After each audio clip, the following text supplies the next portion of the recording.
오늘 그 본문에 하나님께서 우리에게 하시는 말씀을 하시기 전에 하나님이 누구신지에 대한 소개가 먼저 되어 있습니다. 그게 이제 5절 말씀에 하나님이 어떤 분이신지, 그 말씀하시는 분이 누구인지에 대한 소개가 되어 있는데, 그 말씀하시는 분이 누구인지가 굉장히 중요합니다. 우리에게 말하는 사람이 누구인지가 중요하잖아요. 우리 아무 사기꾼 말을 듣지 않잖아요. 누가 나에게 말하느냐, 이게 굉장히 중요한데, 그 말씀하시는 하나님이 누구인지 두 가지로 소개가 되어 있습니다. 첫 번째로 이렇게 소개가 되어 있습니다. 하늘을 창조하여 펴시며 땅과 그 소산을 내시며. 하늘을 창조하시고 땅을 창조하신 분, 하늘과 땅을 창조하신 창조주 하나님에 대해서 하나님으로 소개를 하고 있습니다. 창조주 하나님. 우리가 다시 한번 기억해야 될 하나님이 창조주 하나님입니다. 근데 이 창조주 하나님께서 하늘과 땅을 창조하셨다라고 이렇게 기록이 되어 있는데, 우리 눈에 보이는 하늘과 땅도 창조하셨지만 이 하늘과 땅은 특히 우리의 마음을 뜻하는 단어이기도 합니다. 그래서 하나님께서 우리의 마음과 생각을 창조하기 원하신다는 의미도 들어있어요. 시편 51편 10절에 보니까 다윗이 이렇게 기도합니다. 하나님이여, 내 속에 정한 마음을 창조하시고 내 안에 정직한 영을 새롭게 하소서. 근데 여러분, 이 시편이 제목이 달려 있습니다. 시편 51편 제목이 이렇게 달려 있습니다. 다윗이 밧세바와 동침한 후 선지자 나단이 그에게 왔을 때라는 제목이 달려 있습니다. 그러니까 다윗이 하나님, 더러워진 내 마음, 오염된 내 마음을 다시 창조해달라고 기도했을 때 이 기도는 회개 기도인 겁니다. 그러니까 자기의 마음이 너무 더러워지고 오염된 거예요. 그걸 나단을 통해서 깨닫게 되죠. 그리고 기도하기를, 하나님, 내 마음을 새롭게 창조해 주세요, 이렇게 기도를 하고 있습니다.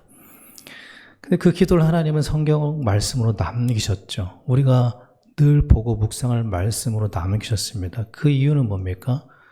우리 마음이 새롭게 창조되길 원하신다는 거예요. 그렇게 기도하라는 겁니다. 우리의 자녀들, 우리 모든 성도님들이 이 마음이 날마다 새롭게 되길 원합니다. 이게 얼마만큼 중요하냐면, 마음이 새롭게 된다는 것이 얼마만큼 중요하냐면 우리가 욥을 통해서 알 수가 있어요. 욥의 마음이 새롭게 되지 않았다면 욥은 평생 자기 상처에 걸려서 넘어졌을 겁니다. 평생 그 과거의 상처에 걸려 넘어졌을 거예요. 그 상처가 깊은 욥에게 하나님이 특별히 창조주 하나님으로 나타나십니다. 성경에는 하나님의 이름이 많습니다. 다양한 하나님으로 나타나시거든요. 그런데 욥에게 그 마음의 상처로 눌려있는 욥에게 창조주 하나님으로 나타나십니다. 욥기 38장 3절에 보면은 이렇게 기록이 되어 있습니다. 내가 땅에 기초를 놓을 때 네가 어디 있었느냐, 이렇게 시작해요. 그리고 그 이후로부터 계속 창조주이신 하나님에 대해서 말씀을 계속 하십니다. 내가 창조주다라는 말씀을 계속 하시는 거예요. 그 말씀을 계속 듣다가 욥이 깨달았습니다. 아, 하나님은 창조주시구나. 없는 것을 있게 하실 수 있고 못 하실 일이 없는 분이구나. 그 깨달음 속에서 욥의 마음이 새롭게 되죠. 그리고 나서 하나님은 그의 말년을 처음보다 더 복되게 하셨습니다. 저는 우리가 이 마음이 새로워지고 우리 삶이 새로워지는 은혜가 있게 되길 바랍니다. 이렇게 창조주 하나님으로 소개를 하고요. 우리 삶을 새롭게 하시는, 우리 마음과 삶을 새롭게 하시는 창조주 하나님으로 소개를 하고, 두 번째는 이렇게 소개합니다. 백성에게 호흡을 주시며 땅에 행하는 자에게 영을 주시는 하나님 여호와. 하나님은 창조주 하나님이시면서 그 다음에 호흡과 영을 주시는 하나님입니다. 호흡이라고 하는 것은 생명이잖아요. 그러니까 영을 주신다는 것도 같은 겁니다. 우리에게 생명을 주신다는 말이거든요. 근데 이것은 지금 살아있는 자들에게 주는 말씀입니다. 예수님께서 살아있는 자들에게 내가 온 것은 양으로 생명을 얻게 하고 또 풍성히 얻게 하려 합니다. 그러니까 죽은 자들에게 하는 말씀이 아니라 살아있는 자들에게 하시는 말씀이에요. 내가 너희에게 생명을 주기 위해서 왔다. 여기서 말하는 생명은 단지 우리가 살아 움직이는 이걸 말하는 게 아닙니다. 호흡이 있다고 다 살아있는 것은 아니라는 거죠. 여기서 말하는 생명은 생명력을 말하는 거예요. 마른 뼈가 군대가 되어서 살아나는 생명력, 그러니까 힘을 말하는 겁니다. 살아있지만 살 소망을 잃은 사람 많거든요. 그들을 향해서 하는 말입니다. 우리가 막 떠들어대다가도 홀로 있을 때 허무해지는 그런 활기가 아니라 말하자면 감사와 감격이 있는 활력을 말합니다. 저희 어머니가 3차 항암주사를 맞고 오셔가지고 얘기를 하시는데 제가 얼굴을 딱 보니까 얼굴은 이 머리는 다 밀어가지고 대머리처럼 다 미셨잖아요. 그러니까 암 환자예요. 다 미셔가지고. 그리고 말랐어요. 배쩍 말랐습니다. 근데 나에게 뭔가를 전달하려고 말을 하는 거예요. 근데 그걸 전달하고 싶어서 말을 하는데 뭐라고 얘기를 하냐면 내가 기도하는데 하나님이 나에게 응답 주셨다는 겁니다. 그 3차 항암주사를 맞는데 근데 그거를 그 감격을 나에게 전달하고 싶은데 내가 가진 감격을 너는 모를 거야 이렇게 말해요. 내가 이걸 표현할 수 없다. 내가 가진 이 감격은 비밀이다. 너는 잘 모를 거야. 그러니까 표현하고 싶은데 표현할 수가 없는 거예요. 저는 그게 생명이라고 생각합니다. 그게 생명력이에요. 여러분 건강한 몸을 가지고 원망 불평 속에서 살아가는 사람 얼마나 많습니까? 그 죽어가는 거죠. 그런데 그 병든 몸을 가지고 하나님의 감격으로 살아가는 거예요. 그 활력이 있잖아요. 그게 생명력이라고 생각합니다. 우리 모든 성도님들이 그와 같은 생명이 있게 되길 바랍니다. 이게 향기죠, 사실은요. 믿음의 향기예요. 그 하나님께서 창조주 하나님, 우리에게 생명과 풍성함을 주시는 하나님께서 말씀하신다. 그리고 이렇게 말씀하십니다. 우리의 하나님께서, 아버지 하나님께서 모든 것을 하실 수 있는 창조주 하나님, 모든 것을 새롭게 하실 수 있고 깊은 상처도 치유할 수 있고 위로할 수 있는 하나님, 우리가 아픈 중에도 우리를 감격하고 기뻐하게 할 수 있는 하나님께서 우리를 안식하게 하고 평안하게 하실 수 있는 하나님께서 너에게 말한다. 그리고 그 첫 번째가 뭡니까? 6절에 보니까 이렇게 기록이 되어 있습니다. 나 여호와가 의로 너를 불렀다. 이렇게 얘기합니다. 우리가 의롭기 때문에 불렀다라는 얘기가 아니라 하나님이 의롭기 때문에 불렀다라는 겁니다. 우리는 죄인이에요. 우리가 의로워서 부른 게 아니라 우리가 죄인 중에 있는데 하나님께서 우리를 사랑하기 때문에 그 사랑이 하나님의 의거든요. 그 하나님의 의로 우리를 불렀다. 불러주셨다. 이렇게 말을 합니다. 여러분, 불렀다라는 의미, 이 부르심, 불렀다라는 의미가 사실 이게 금방 와닿는 말이 아니에요. 사실은요. 하나님이 날 불렀어? 그게 무슨 말인지 잘 의미가 와닿지 않습니다. 여러분, 그 시인 중에 김춘수라는 시인이 있는데 다 아는 거예요. 국어 시간에 배웠을 겁니다. 꽃이라는 시가 있습니다. 그 첫 부분만 제가 한번 읽어보겠습니다. 다 들어보셨을 겁니다. 내가 그의 이름을 불러주기 전에는 그는 다만 하나의 몸짓에 지나지 않았다. 내가 그의 이름을 불러주었을 때 그는 나에게로 와서 꽃이 되었다. 이게 부름에 대한 그 의미를 잘 표현한 것 같습니다. 이 시가요. 불렀다라는 것은 뭐냐면 하나님의 의미 있는 존재가 되었다라는 걸 말합니다. 너는 나의 의미 있는 존재야. 그런 의미예요. 불러주기 전에는 아무것도 아니에요. 근데 나를 불렀다라고 하는 것은 너는 나에게 특별하고 의미 있는 존재야 라는 그런 의미입니다. 근데 여기서 중요한 건 뭐냐면 하나님의 부르심이라는 겁니다. 우리를 부르는 사람이 어떤 누가 아니라 하나님이 나를 불렀다라는 겁니다. 이게 굉장히 중요한 거잖아요. 나에게 말을 걸어온 분이 하나님이고 나를 부른 분이 하나님이다. 이렇게 굉장히 중요한 건데 이 중요한 그 의미가 중요하게 다가오게 되길 바랍니다. 신문을 보니까 가끔 뉴스에 나옵니다. 어떤 유명한 가수가 어떤 옷을 입고 나왔고 어떤 신발을 신고 어떤 가방을 들고 나왔다. 그리고 그 뒤에서 나온 그 기사가 뭡니까? 그 신발과 그 옷이 다 완판됐다. 이거잖아요. 그러니까 사람들은 그게 자체가 특별한 게 아니라 그의 것이 특별한 겁니다. 그가 착용했기 때문에 그걸 특별하게 여기는 거거든요. 그래서 그의 것을 모방하는 겁니다. 우리는 우리 자체로도 특별하지만 하나님의 것이기 때문에 특별합니다. 예수님은 이렇게 표현했어요. 너희가 하나님의 것이다라는 것, 이것은 그 구원받았다라는 것은 온 천하보다 귀한 존재가 되었다라는 것이다. 우주보다 귀한 존재가 되었다라는 겁니다. 그렇게 특별한 의미가 되었다라는 겁니다. 근데 질문은 이거죠. 우리는 스스로 그렇게 생각하고 살아가고 있느냐라는 겁니다. 나는 나를 그렇게 특별한 존재로 생각하고 살아가고 있느냐? 하나님은 우리를 향해서 너는 나의 특별한 존재야 라고 말씀하시는데 정작 우리는 나는 그렇게 특별한 존재라고 생각하고 살아가고 있는가? 그 질문은 부르심에 대한 질문으로 넘어갑니다. 이런 질문으로 넘어가는 거예요. 나는 하나님께 부름받았는가? 나는 하나님께 부름받았다라는 기억이 있는가? 아니면 나는 하나님께 부름받았다라는 확신이 있는가? 이 질문에서 특별함이 생기는 거잖아요. 근데 성경을 보니까 다시 한번 보겠습니다. 6절 말씀 다시 한번 보겠습니다. 나 여호와가 의로 너를 불렀은즉. 그러니까 하나님은 우리를 불렀대요.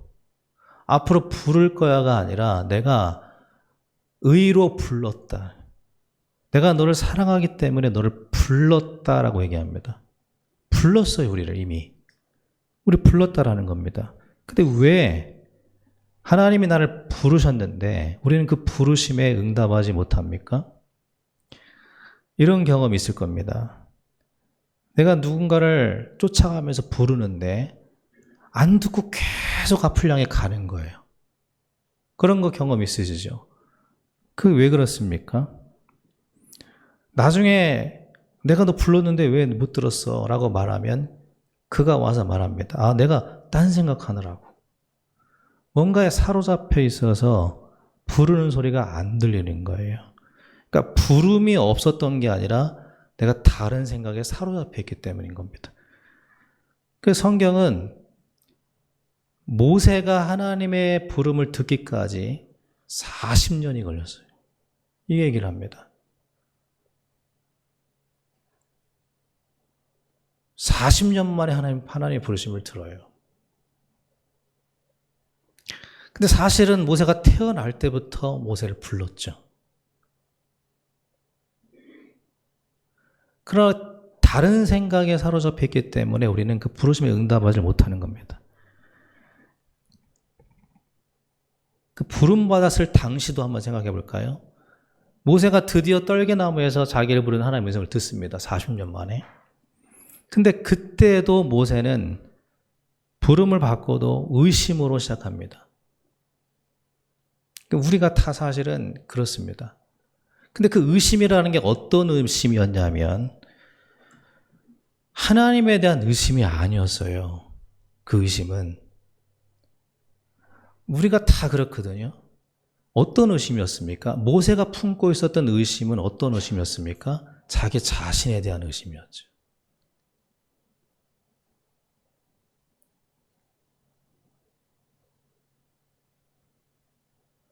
왜 자기 자신에 대한 의심을 합니까? 하나님이 너를 내가 불러서 나의 일을 하려고 하는데 모세가 주저합니다. 그 이유는 하나님을 의심했기 때문이 아니라 자기를 의심했기 때문이에요. 근데 왜 자기를 의심합니까? 사람은 거의 대부분이 자신에게 시선이 고정되어 있기 때문에 그렇습니다.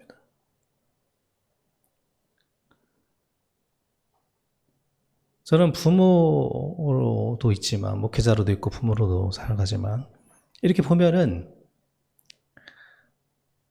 저도 마찬가지지만 자녀들 보면은요 시선이 자기에게 고정이 많이 돼 있어요. 모세처럼 자기 자신을 의심합니다.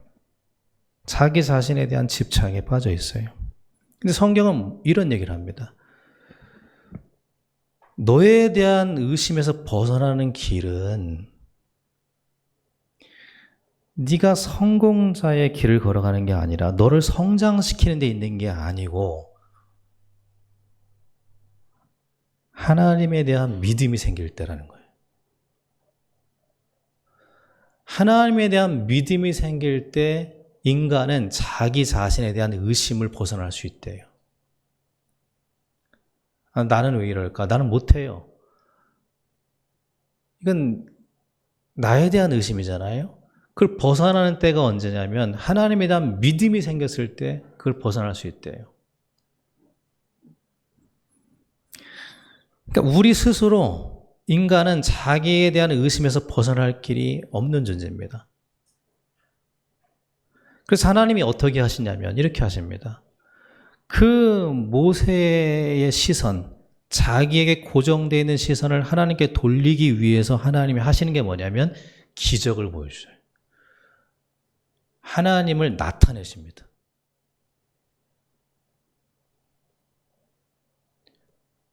지팡이가 뱀이 되게 하고 손이 문둥병이 되게 했다 다시 낫게 했다. 그리고 10가지 재앙. 하나님의 은혜죠. 하나님에 대한 믿음을 그 안에 심어주기 위해서 하나님이 하시는 건 뭐냐면 하나님의 은혜를 주신 거거든요. 하나님을 나타내 보여주십니다. 우리가 하나님이 우리에게 찾아오시지 않고 구원받을 길이 없듯이 하나님이 하나님을 보여주지 않고 믿음이 생길 길이 없습니다. 은혜를 주시는 거죠. 오랫동안 상처 속에 헤매던 욥에게 하나님이 찾아오시죠. 거기에서부터 믿음이 시작되는 겁니다. 이것은 우리에게 보여주는 게 있습니다. 하나님이 이 말씀을 우리에게 기록으로 남겨놓으신 이유는 우리에게 기도하라는 겁니다. 우리의 시선이 하나님을 바라볼 수 있도록 은혜를 구하라는 거예요. 하나님이 믿어지는 은혜가 우리 삶에 나타나야 된다는 겁니다. 그 은혜가 있게 되길 바랍니다. 그때 우리가 하나님의 나타나심으로 인해서 창조주 하나님, 생명의 주관자 하나님을 믿음으로 바라보게 될 때 그때 하나님께서 우리를 어떻게 하신다고 되어 있습니까? 내가 네 손을 잡아 너를 보호하고 너를 세워 백성의 언약과 이방의 빛이 되게 하겠다. 이렇게 말합니다. 근데 이 말씀을 주실 때 지금 이 말씀을 받는 이스라엘 백성들의 상황은 어떤 상황이었냐면 항상 도망다녔던 상황이에요. 인간은 다 도피처를 찾아서 도망다니잖아요. 피하고 싶은 마음이 있지 않습니까? 그러니까 늘 이스라엘 백성들이 다른 사람을 의존하고 다른 나라를 의존하고 여러 가지 모양으로 도피하고 있었던 그때 그 도피 생활을 하고 있고 그런 살았던 삶 이후에 그 이후에 주시는 말씀입니다. 성경에 보니까 우리가 피하는 도피처들이 있습니다. 고린도 교회 성도들 통해서 우리가 어디로 도피하는지 성경은 말을 하는데 우리가 이렇게 도피를 해요. 인생에 시련이 있다 보면 뭔가 피하고 싶고 도망가고 싶고 도피하고 싶은 마음이 드는데 어디로 도피를 했나 보니까 고린도 교회는 사람들에게 의존합니다. 파가 나뉘어요. 그러니까 사람들을 따라서 갑니다. 이 사람 저 사람. 사람이 도피처였고요. 또 하나는 육체의 쾌락에 빠진 음행이었습니다. 음행으로 도피해요. 여러분, 너무 삶이 힘들다 보니까 이런 육체 쾌락으로 도피처를 삼아서 빠지는 성도들이 있습니다. 그리고 또 탐심으로 빠지는 우상숭배. 그러니까 아예 우상숭배를 해요. 이 탐심이 우상숭배였거든요. 탐심으로 빠져버립니다. 그게 고린도 교회 성도들의 도피처였어요. 그리고 갈라디아 교회 성도들의 도피처도 있었는데 이 도피처는 어디였냐면 행위를 중요시 여기는 율법으로 빠져버립니다. 그러니까 종교적 열심으로 빠져요. 그것도 하나의 도피처였습니다. 이거를 정리를 하면 두 가지로 요약을 할 수 있는데 우리가 주로 어디로 도피를 하냐면 하나님을 반항하는 쪽으로 도피를 합니다. 하나님을 향해서 반항해요. 그게 하나의 도피처였고요. 또 하나는 종교적 열심이었습니다. 아예 그냥 종교적으로 열심이에요. 그냥 교회 생활로 깊이 빠져들어가요. 그것도 하나의 도피처였습니다.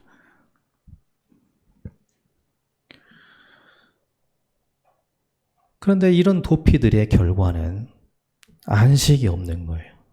아무리 그렇게 해도 안식이 없는 거예요. 그리고 더 큰 혼란만 계속 오는 겁니다. 이들의 도피하는 삶을 보면서 바울이 이들에게 이렇게 얘기합니다. 성도가 도피하는 이유는 시련 때문이 아니다.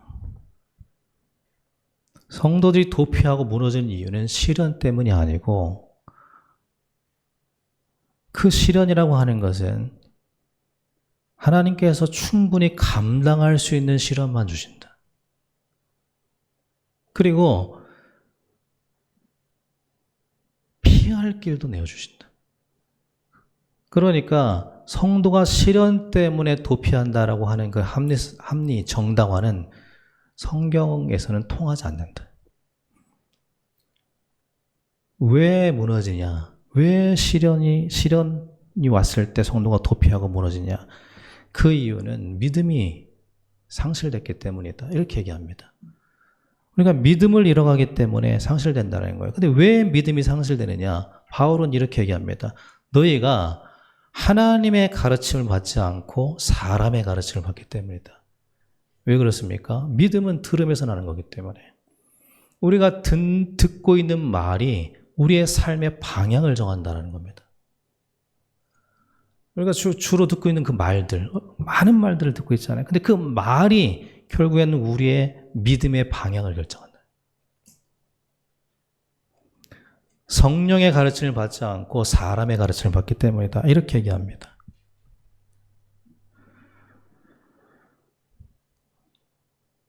시련 때문에 도피하는 사람들이 있기도 하고요. 있는 반면에 부르심을 받은 사람이 그것이 너무나 힘들어서 도피하는 사람도 있습니다. 저는 목사로 부름 받았잖아요. 근데 오랫동안 저는 진짜로 목사하고 싶지 않더라고요. 이걸 어떻게 도망갈까 도피할까 생각 많이 했습니다. 왜냐하면 사실은 목회가 힘들기도 했지만 더 힘든 것은 뭐였냐면 교회가 힘든 게 아니라 제 자신 때문이었어요. 그러니까 모세처럼 우리의 사실 힘듦은 우리 안에 있습니다. 내가 이걸 감당할 수 없다라는 생각이 많이 들었습니다. 그런 생각 때문에 피하고 싶더라고요. 그런데 하나님의 은혜로 말씀을 보면서 하나님 은혜 안에서 지금은 전혀 그런 마음이 없습니다. 이 길이 저에게는 헌신과 희생으로 느껴지지는 않습니다. 이 목회의 길이 어려운 길, 고난의 길 그렇게 여겨지지 않고 저는 하나님께 감사해요. 나 같은 사람에게 이 길을 걷게 하신 하나님 감사합니다. 그게 영광스럽더라고요. 그런데 우리가 하나님의 일을 맡은 사람으로서 우리가 다 직분이 있잖아요. 이렇게 생각될 때가 있습니다. 이게 너무나 힘든 헌신이고 희생이다라는 그런 오해가 생길 때가 있습니다. 그래서 도피하고 싶은 때가 있고, 목사는 사실 도피하기 힘들잖아요. 근데 성도들은 목사보다는 도피하는 게 쉬울지도 모릅니다. 그런 자들을 향해서 하나님께서 이렇게 말씀하십니다. 너희들이 부름받았다라고 하는 것은 헌신과 희생의 고생을 말하는 게 아니다. 6절 말씀 다시 한번 보겠습니다. 내가 너를 불렀다라고 하는 것은 내가 너를 잡아서 보호한다는 의미다. 내가 너를 불렀다라는 것은 네가 지금부터 이제 희생하고 헌신하는 길을 걸어간다는 의미가 아니라 너를 세워서 빛이 되게 하겠다는 의미다.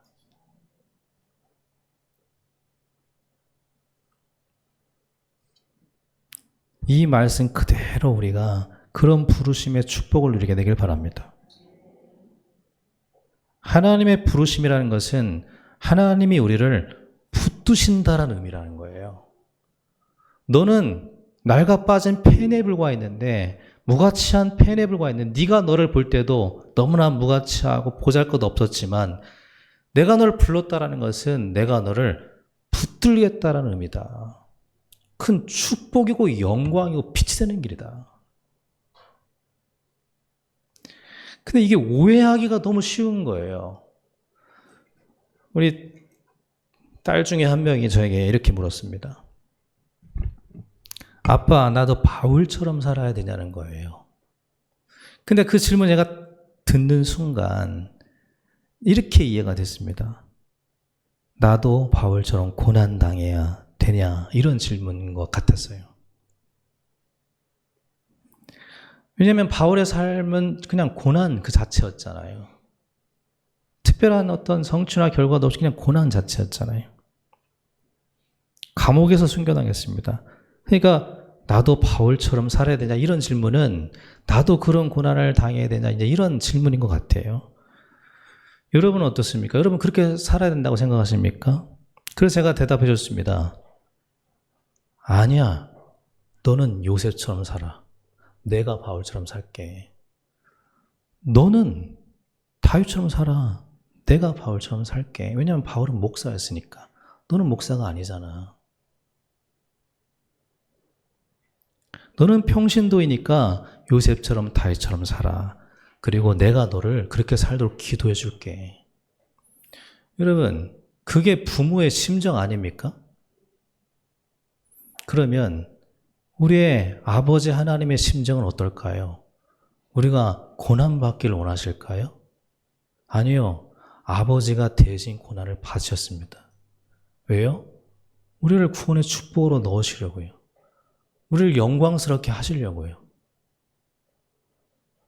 우리 성도님들은 그렇게 사시기 바랍니다.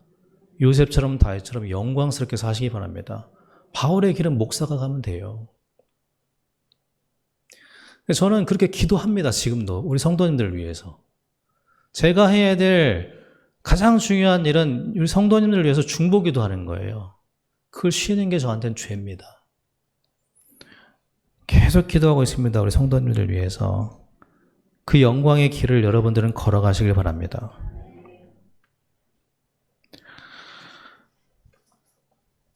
이 시대는 이런 시대 같아요. 교만한 자들이 당당한 시대 같습니다. 거짓말하는 사기꾼들이 당당하고요. 사기당하고 있는 사람들도 당당해요. 참 놀라운 시대입니다. 원래는 진실한 사람이 당당해야 되거든요. 진실한 믿음의 사람이 당당해야 되는데, 진실한 믿음의 사람들의 자리에 교만한 사람들이 서서 무대를 독차지하고 있고, 오만한 교만한 자들의 허세가 당당해요. 그리고 거짓말하는 정치인들이 당당합니다. 더 놀라운 건 뭔지 아십니까? 그 선동에 선동당한 사람들의 목소리가 당당해요. 거짓말인지 분별도 잘 안 돼요. 그냥 거짓말을 사기당하는 사람들도 당당해요. 그런 시대 속에서 하나님께서 우리를 빛으로 세우신다라는 의미는 뭡니까? 하나님은 우리를 붙드셔서 진실한 믿음의 사람이 당당하게 빛으로 세워지기를 원하신다는 겁니다.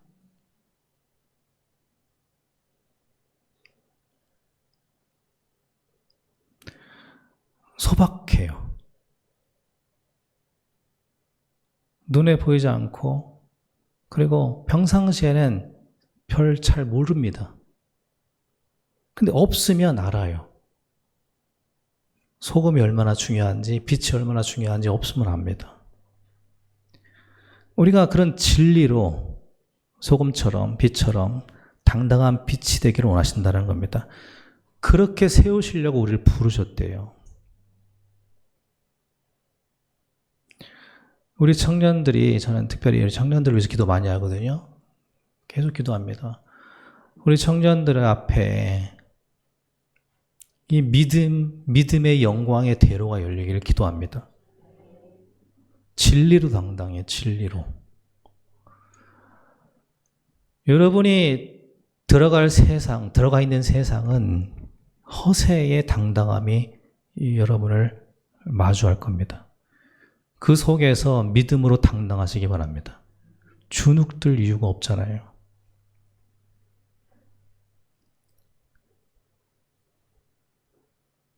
하나님이 우리를 붙드시고 우리를 빛으로 세우실 줄 믿습니다. 그 하나님이 우리를 통해서 하실 일이 그 다음에 기록되어 있습니다. 내가 너를 빛이 되게 할 것인데 왜 그렇게 할 거냐면 7절에 보니까 이렇게 기록되어 있습니다. 네가 눈먼 자들의 눈을 밝히며 갇힌 자를 감옥에서 이끌어내며 흑암에 앉은 자를 감방에서 나오게 하리라. 이 일을 우리에게 하게 하실 건데 이게 다 무슨 얘기입니까? 감방에서 나오게 하고 갇힌 자를 끌어내고 눈먼 자를 눈뜨게 하고, 이게 다 한마디로 뭘 하겠다는 겁니까? 이게 다 자유를 주겠다는 얘기거든요. 눈먼 자가 어둠에 갇혀 있고 해방되는 거잖아요. 흑암에 어둠에 앉아 있는 자, 이 마음의 어둠 속에 늘 주저앉아 있는 자들을 그 속에서 나오게 하겠다. 다 자유에 대한 얘기고 치유에 대한 얘기고 회복에 대한 얘기인데 단어는 다르지만 전부 다 구원에 대한 이야기입니다. 너를 내가 구원의 도구로 사용하겠다, 그 말입니다. 이 일을 반드시 너를 통해 이루겠다라고 하시는 그 말씀이 8절입니다. 내가 내 이름으로 보증하겠다. 우리가 모든 서류에다가 사인하잖아요. 모든 서류에다가 자기 이름의 도장을 찍잖아요. 중요한 서류는 인감도장 찍잖아요. 하나님이 자기 이름으로 사인하십니다. 내가 반드시 너를 통해서 이 일을 이루겠다. 그리고 사인하십니다. 내 이름이 여호와다. 이게 사인하시는 거예요. 도장 찍는 겁니다. 그렇게 하겠다. 그럼에도 불구하고 우리는 또다시 질문이 생깁니다.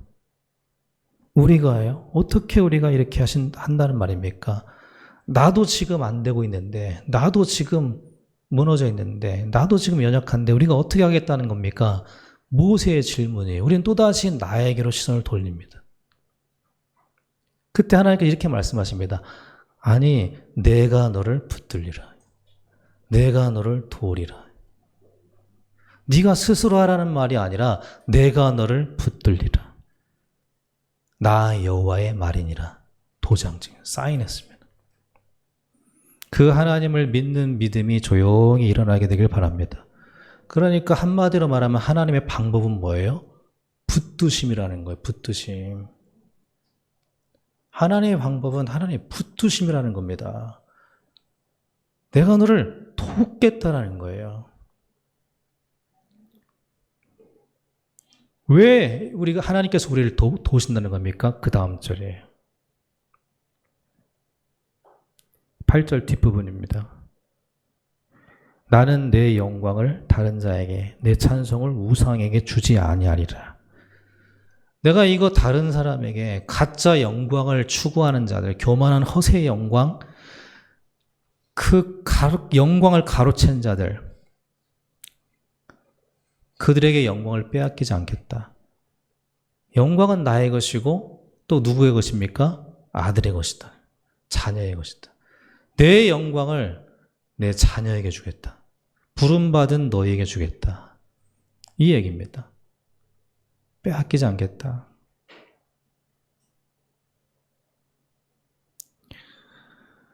교만한 자들이 영광을 다 가로채고 자기들의 영광을 누리고 있을 때 하나님은 그 영광을 뺏기지 않고 우리에게 주겠다. 이렇게 말씀을 하십니다. 그래서 9절 보면 이렇게 말씀하십니다. 보라, 전에 예언한 일이 이미 이루어졌느니라. 이제 내가 새 일을 알리노라. 하나님은 새 일을 선포하십니다. 새로운 시작을 선포하셔요. 그걸 어떻게 하시겠다는 겁니까? 상처와 교만의 걸림돌을 치유하겠다. 새로운 시작이에요. 치유하겠다는 거. 그리고 아름다운 밭으로 우리를 읽어주시겠다. 영광의 대로를 열어주겠다. 하늘의 별처럼 빛나게 하겠다. 새로운 시작. 날마다 새로운 시작의 응답에 있길 바랍니다. 그래서 저는 우리 교회가 여러분은 어떤 시작을 꿈꾸는지 모르겠지만 제가 꿈꾸는 시작은 이겁니다. 우리 교회가 저 도심 속에 있는 화려한 교회처럼 성장하는 걸 꿈꾸지 않습니다. 제가 꿈꾸는 시작은 뭐냐면 이런 거예요. 푸른 초장 쉴만한 물가의 안식입니다. 목자가 있는, 목자가 다스리는 가정, 목자가 다스리는 인생. 소박하지만 하나님의 시냇물이 흐르는 그런 교회. 거기에 쉼이 있고 평화가 있는 그런 교회. 저는 그것이 별처럼 빛나는 교회라고 생각합니다. 여러분의 가정에 뭐가 있기로 희망합니까? 대단한 뭔가 이루어지기를 희망합니까?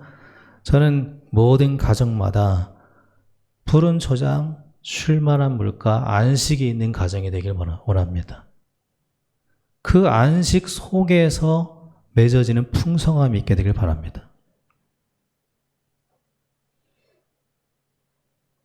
그게 새로운 시작이에요. 생명과 풍성함이 있는 시작.